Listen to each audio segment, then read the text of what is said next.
Good day, sophomores. This is Ma'am Marge, and this is a new week of video discussion for our subject Gen 006 Ethics.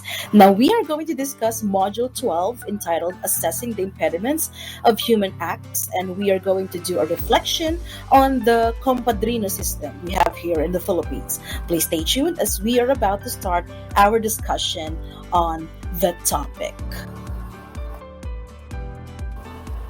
Okay, so before we delve into further with the discussion on Module 12 of our subject, okay, let's have first the lesson objective. So at the end of the lesson, you guys should be able to understand the impediments of human decision and action in relation to feeling, reason, and Padrino system.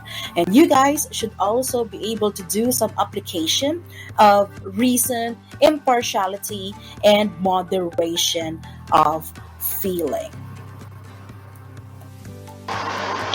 Now, guys, before we delve into further with our discussion, okay, let's try to understand first some terms, okay, that will be very, very useful in our in-depth discussion later on. So we have here some words, okay, emotions, reason, and impartiality. So we are going to, go into deeper with these terms, okay, before we proceed with the main discussion. Okay, so when you say emotion, okay, this is a subjective state of mind. Okay, emotions can be reactions to internal stimuli such as your thoughts or your memories, okay, or events that occur in our environment. Okay, emotions, okay, let me just be clear, emotions are not the same thing as moods. Okay, so a mood is a state of mind that predisposes us to react a certain way.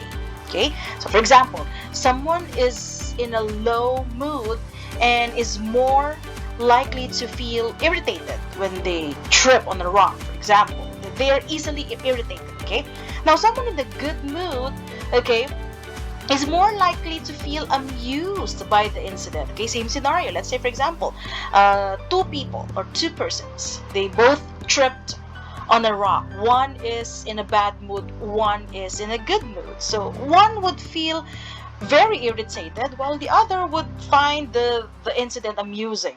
Okay, so in general, emotions are reactions to an event. Okay, while moods are present before and throughout the environment, throughout the event. Okay, so emotions by themselves are neither good nor bad. They are just simply reactions. Okay, however, the way we act or don't act, okay, on our emotions can strongly affect our well-being. Okay, so that's what we call an emotion. So it's totally different from mood. Okay, mood is different. Mood is present before and during the event, but in emotions, it's our response to different scenarios. Okay, now for reason, when in philosophy terms, okay, the faculty or process of drawing logical inferences. Okay, so according to dictionary.com, okay, so reason is a basis or cause as for some belief, action, fact, or event. Okay, it's that statement presented in justification or explanation of a belief or action. So when you talk about reason, this is to, give rationality to make sense on everything around us. Okay, because if you cannot understand anything around us, if there's a reason to anything around us, okay, our mind doesn't accept it. Okay, and it upsets our balance. Okay, if you cannot understand something, okay, and if we cannot find the reason for anything around us, okay, it upsets our own balance. Okay, now for the word impartiality, this is a democratic ethical principle that official judgments and reports should be based on objective and relevant criteria without bias or prejudice and not take sides. Impartiality meaning do not take sides, no bias. Okay? As opposed to the word partiality or partial meaning you are going to take sides. You favor one side from the other. Okay? Impartiality involves treating everyone as an equal rather than necessarily treating them in exactly the same way, since it has been argued that sometimes individuals may be objectively judged to require different treatment. Okay? So, irregardless of the circumstances, when we talk about impartiality, this is to the way we treat people without bias, without taking sides. Okay? All right. So those are the terms that you have to remember, because we're going to go back to these terms later on, further in our discussion.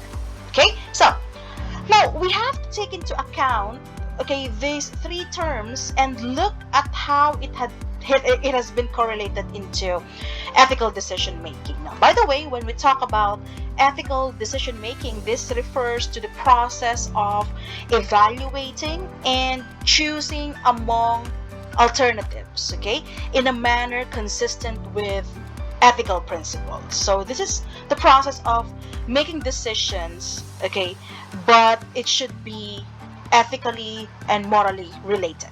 Okay?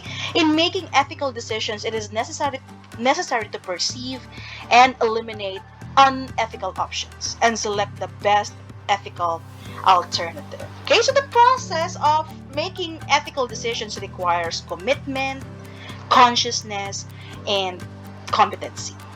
All right? So when we talk about, okay, now in ethical decision making, there are what we call, okay, modifiers or impediments, okay, and that generally, influence how we make ethical decisions, among which is what we call your improper framing. Okay, so what is improper framing? Okay, fundamentally, what is framing? Okay, so before we can actually understand improper framing, what is framing first? Okay, a frame of reference or point of view refers to the way we look at a given situation. How a person views that situation can affect her understanding of the facts and influence how she determines right from wrong. Okay, so some frames minimize or even, omit the ethical aspects of a decision. For example, there are some studies that show that if people are prompted to frame a situation only in terms of, let's say for example, money or economic interests, makikitain siya or meron siyang personal gain, they often leave out ethical considerations. Okay, so if a person has been managed to be framed into thinking of personal interest and economic or money interests, okay, sometimes they tend to not think of the ethical considerations and ramifications. Okay, that's where improper framing comes. Okay, here's another example. Okay, in a famous study, okay, a daycare center, okay, it's a school for kids, okay, having difficulty with parents picking up their children on time, started, okay, charging a fine for being late. Okay, so there are daycare centers wherein there is a time for the parents to get their kids. Okay, now sometimes there are parents who are late in fetching their kids. Okay, so a daycare center started charging a fine for being late. Now what is the consequence of that? What is the effect of this? Okay, parents then reframe the issue from an ethical one, okay, so which is parang iisipin sana ng mga parents na it's not nice for me to be late and burden the staff in this way, into that's supposed to be the ethical practice. Pero nung nag-start na mag-charge ng payment ang daycare center into fine, you collect fine from parents who are late in fetching their kids. Okay, naging, instead of ethical view, naging business view siya. Okay, I can buy ito na yung thinking ng mga parents. I can buy the staff's time by paying this fine. Okay? So, ano nangyari? What's the result of this study? Okay? Late pickups, yung incidents of late pickups, mas lalong dumami kaysa sa kumonte due to this change in the parents' frame of reference. Okay? So parang, bayaran mo pala naman, pag-uusapan dito eh. So I can buy your time. So I can get my kids or pick up my kids, okay? On however or whatever time I want, okay? Binabayaran pala eh. Instead of thinking it in an ethical way wherein I have to get my kids early or on time in order for not to burden further the people in the daycare center. So that's improper framing. Okay, that's improper framing. Now, rationalizations, okay, how is it impeding ethical decision making? Rationalizations are invented explanations, okay, take note, that hide or deny true motivations, causes, or actions. Okay? They are the excuses people give themselves for not living up to their own ethical standards. Excuses, guys. Okay? For example, most of us think of ourselves as honest people. Kasi nga, pag hindi ka honest, parang it's a very big ramification towards you. Okay? So, and yet studies show that most of us often lie a little or cheat a little in order to maintain our self-image as good people. We unconsciously invent rationalizations to convince ourselves that what we did was not wrong, not really harmful, not our fault, and so on. Okay? Because we wanted to maintain the good image that people are trying to look into. Okay? So sometimes you lie, you cheat in order to maintain that. Okay? So some common rationalizations include, I know I shouldn't have done that, but my boss made me so I didn't have any choice. See? Is this familiar? Or others have done worse. Or, quote unquote, that guy deserves to get ripped off. Or, another quote unquote, if I hadn't done it, someone else would have. Okay? Generally, rationalizations are most effective when they are not recognized as rationalizations. They are dangerous. Ito na, guys. Nagiging delikado na ito kapag yung mga tao, people are very creative rationalizers, and indeed, they often come to believe their own excuses. Yeah, making excuses.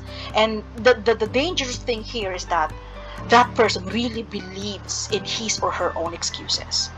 Okay? A psychologist, Joshua Green, he noted that rationalization is the great enemy of moral progress. Okay? So sometimes, when we try to maintain our good image, we try to do things that are, and then if we do bad things, we tend to rationalize those bad things that we did, okay? So it's not exactly, it doesn't allow us to progress in our moral and ethical standards, okay? Because if you give excuses to your wrongdoings, then what is the concept? What is the concept of moral and ethical standards for? Para saan pa yun? Right?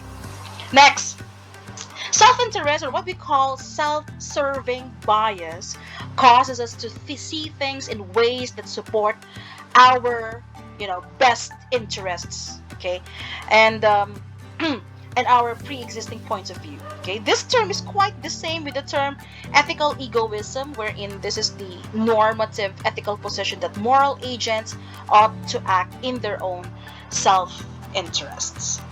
Okay, now let me share with you, okay, some common rationalizations that can cloud our judgment, okay, when we are involved in making tough and ethical decisions. Okay, I have just searched this on the internet, and it's worth sharing with you guys, because I know for sure that some of you are actually have done this, okay, or actually have been in this kind of dilemma. Okay, so what we have here, if it's necessary, it's ethical.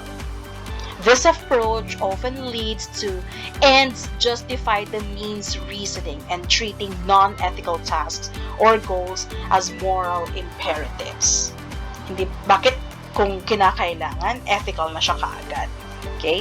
That's the thinking.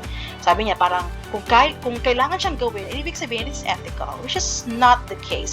You deviate from, treating non-ethical tasks or goals as moral imperatives. Okay?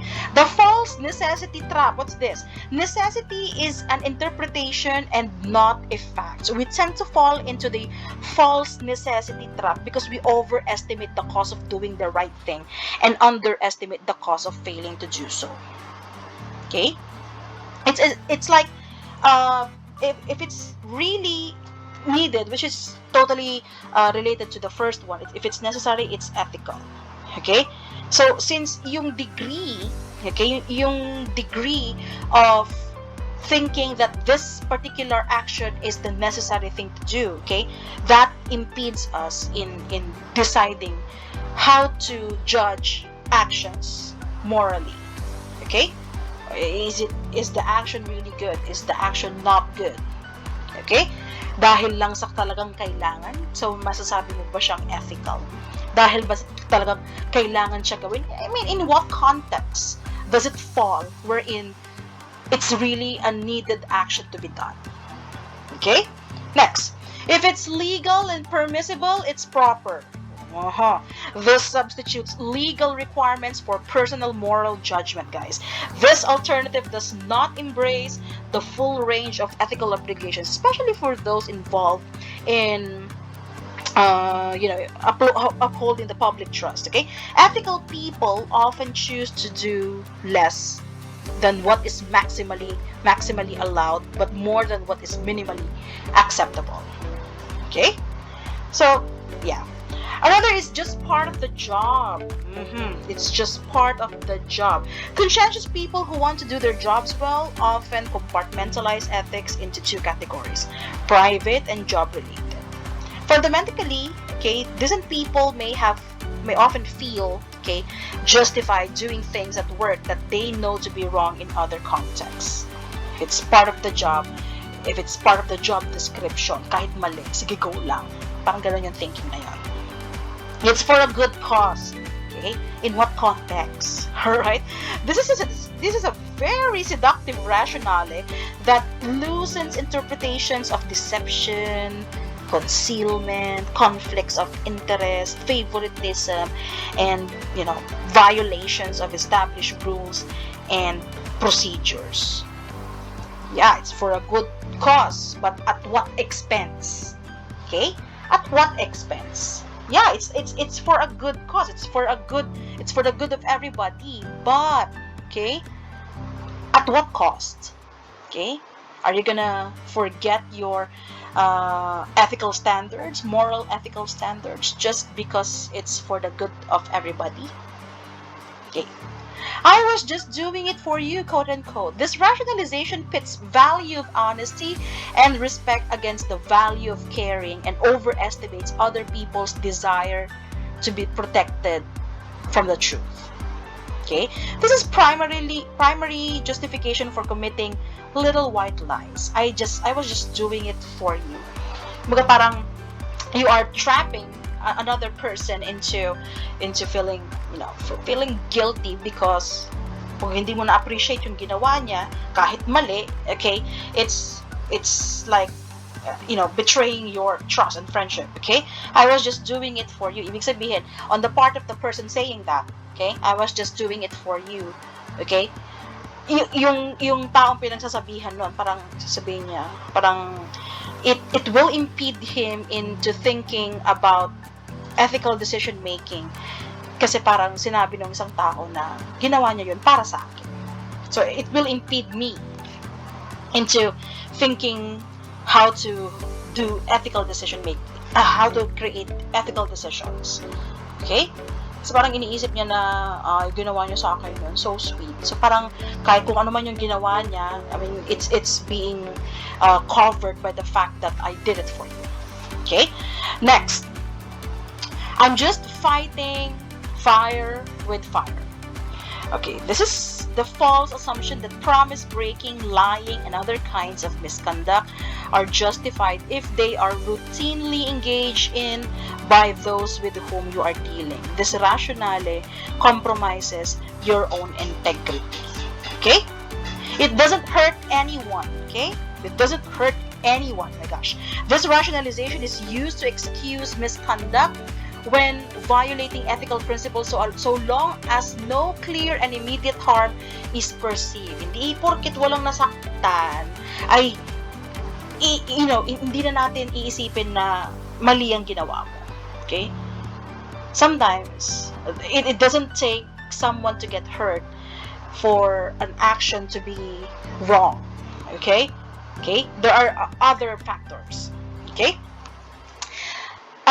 Everyone's doing it. Oh my gosh. Okay, everyone's doing it. Okay, this is a false safety in numbers. Rationality that often confuses cultural, organizational, or occupational behaviors and customs as ethical norms. If everybody's doing it, then you will think that it's okay to do it, right? Hindi porket lahat na ng tao ginagawa yun, gagawin mo na din. Okay?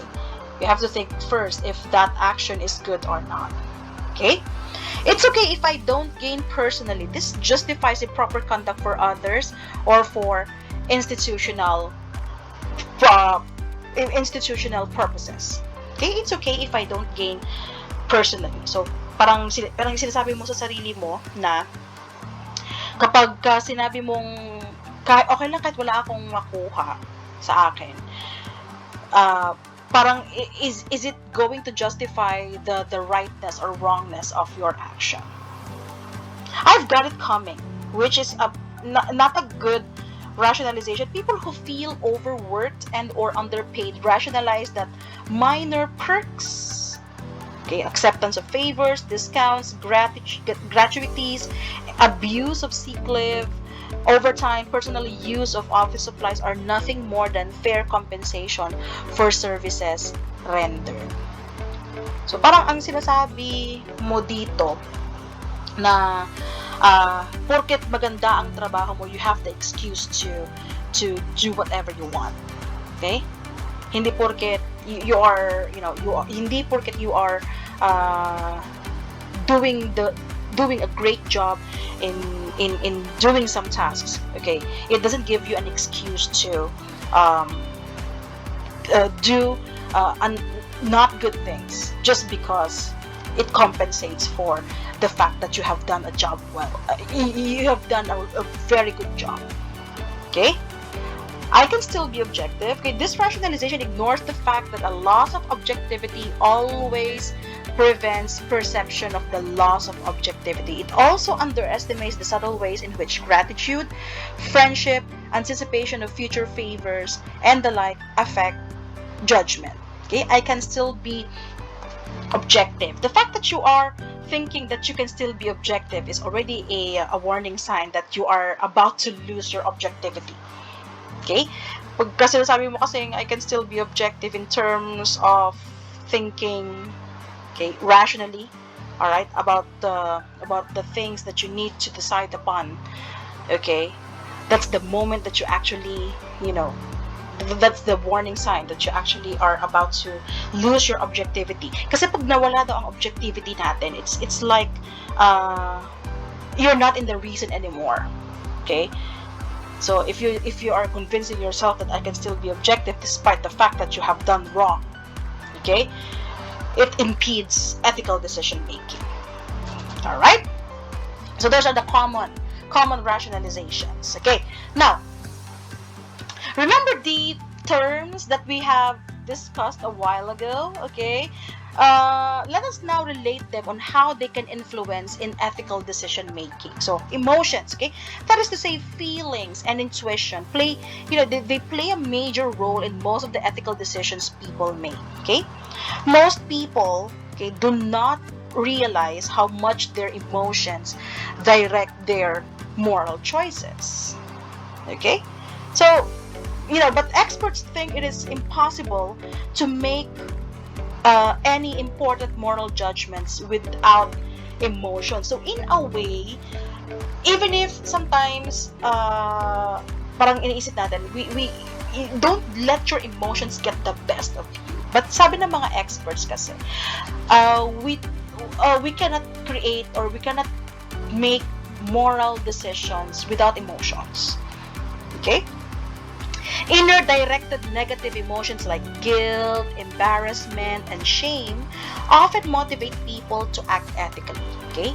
So kapag nakita nila that this will cause them to feel guilt or embarrassment or shame, they will the people, this will motivate them to act ethically. Outer directed negative emotions, on the other hand, okay, aim to discipline or punished. Okay, for example, people often direct anger, disgust, or contempt at those who have acted unethically. Okay, this discourages other people from behaving the same way. Okay, positive emotions like, gratitude and admiration, which people may feel when they see another acting with compassion or kindness, can prompt people to help others. Okay, emotions evoked by suffering, okay, such as sympathy and empathy, often lead people to act ethically towards others. So you see, guys, even if sometimes there are negative connotations when it comes to emotions and being able to create ethical decisions, okay? Sasabihin nila, huwag mo masyadong i-ano yung emotions mo in making ethical decisions, because that is very subjective, and it may cloud our judgment. But you see, guys, we cannot really do moral acts, okay, without emotions. Okay, without emotions. All right. Indeed, empathy is the central moral emotion that most commonly motivates pro-social activities such as altruism, cooperation, and generosity. Despite what other people may think about emotion being a hindrance to creating ethical decisions, but in the first place, okay, the fact that you have been that a certain situation evoked emotions from you, that will push you to do actions and create and make ethical decisions. Okay, it prompts us, our emotions into certain situations will prompt us to do an action. Okay, you feel sad because of children not being able to go to school, and you wanted to do something about it. That's why you will do measures in order for you to help those kids, and that's based on, and that action was first based on your emotions regarding the situation. Okay. Reason is a suitable way of knowing for ethical decisions when one does not wish to question their perception of an issue. It proves useful when consequences are considered while understanding an issue. Reason lacks the attachment that emotion carries. It has the ability to remain detached from a situation. Ito na yung sinasabi natin kanina na parang the negative side of emotions, wherein yung parang it doesn't say, okay, it doesn't mean negative side, okay, but then sometimes when we invest too much emotions, ma'am, sabi nyo kanina, okay lang naman ng emotions na maging basis for making ethical decisions. Yes, of course, okay, but sometimes you get too emotional, okay, that you are no longer looking at the reason, okay, the main reason, okay. And sometimes when you are presented with the reason, okay, and since you are emotionally super duper emotionally attached, okay, and invested into that situation, it clouds your senses into looking at the reason, okay, the moral reason, okay, and the moral judgments, the reason for the moral judgments. It takes us away from what is, takes us away from what is really the primary reason for executing moral judgments. Okay? Impartiality, by the way, impartiality, on the other hand, can be described as the principle that decisions ought to be based on objective criteria rather than on the basis of bias, prejudice, or preferring to benefit one person over another for improper reasons. Okay, why think that we must be impartial? Why is there a need for impartiality? Okay, first, there is something intuitively appealing about the thought that morality requires us to be as strictly impartial as a disinterested and benevolent spectator. Okay, one might even say that moral point of view is just the moral point of view is the impartial point of view. Okay, so after all, isn't the point of ethics to step back and try to discover moral principles that apply to everyone? Okay, to say that someone acted impartially is often meant to imply that she acted rightly. Okay, so sabi pagka impartiality daw, all right, that's the moral way, that's the right way. Okay, so acting impartial, okay, acting impartially, okay, means acting morally, because when you say impartiality, it's being fair to everyone. There are no biases, no special interests or people. Okay, thus in making every moral decision, each stakeholder's interest should be considered. All right, next. Okay, now let's look into what we call your Padrino system. Okay, this is the last part of our discussion actually. Okay, so when you talk about Padrino system, or this is what we call the patronage in Filipino culture, okay, this is the value system where one gains favor, promotion, or political appointment through family affiliation, which is nepotism, or friendship, cronyism, okay, as opposed to one's merit. Okay, one thing that I can only share regarding the Padrino system, guys, is based on my personal experience. Because personally, I think this is, truly one of the, I do not have any word for this, but the word ugliest system, one of the ugliest systems that we have here in the Philippines. Okay, so I myself was, subjected to this when an applicant, okay, who is not hindi siya pasado ng board exam, guys. Sabay kami nag-apply. Alright? Pero ako, I have passed the lead and I have an experience, but the other person doesn't have a license, okay, and doesn't have experience. And nakuha siya. The applicant was accepted to the job as opposed to me, or as compared to me. Okay, all because the applicant happens to be the child of a friend of the employer's cousin. The child of a friend of the employer's cousin. Okay, they told me the reason that there are no job vacancies, wala daw bakante, na wala daw silang may offer na job sa akin. Malaman-laman ko after a week, okay, na-hire ang aplikante kasi sinabi niya sa akin. Kasi nagkakilala kami while waiting for our turn to be interviewed.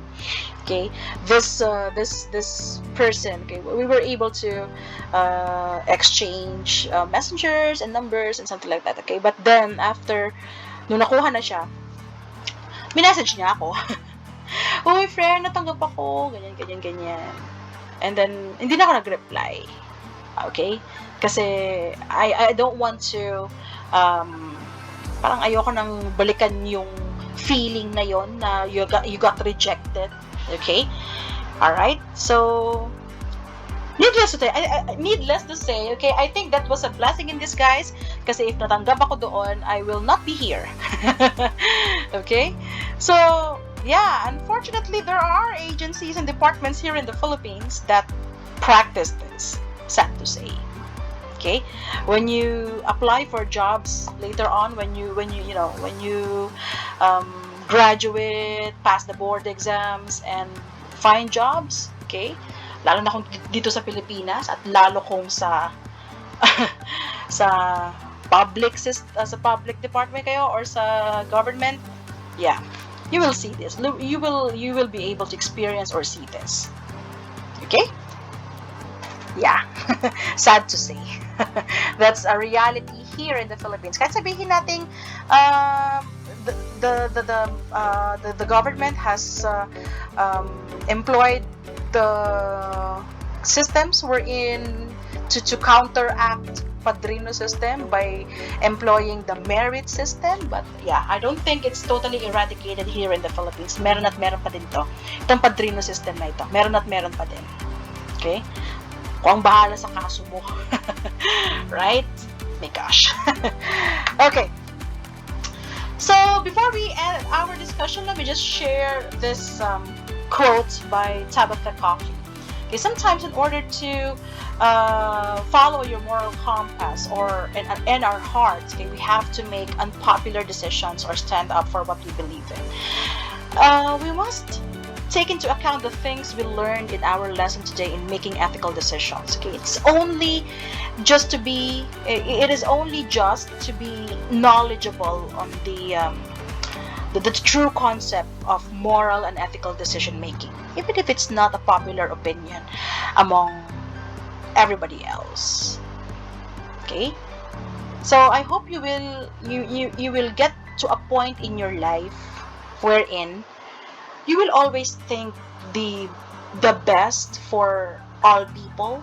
You have you be kind to all people, not just because you're gaining something in return. Okay, and you do the right thing even if no one is looking at you. Okay, that's how you will uphold your moral compass. Okay, all right.